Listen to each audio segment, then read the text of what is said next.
নিতে এসে কি অবস্থা।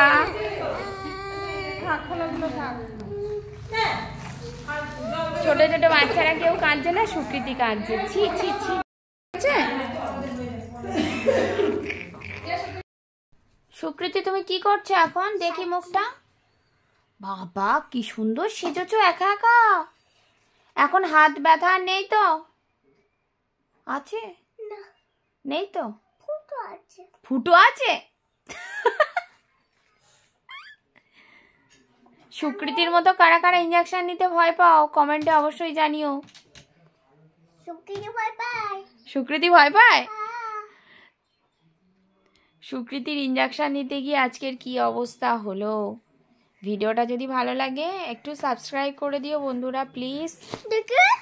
এখন কি পরবে? Nail polish? বাবা খালি সাজগোজ, দিদুনে বাড়ি এলে খালি সাজগোজ।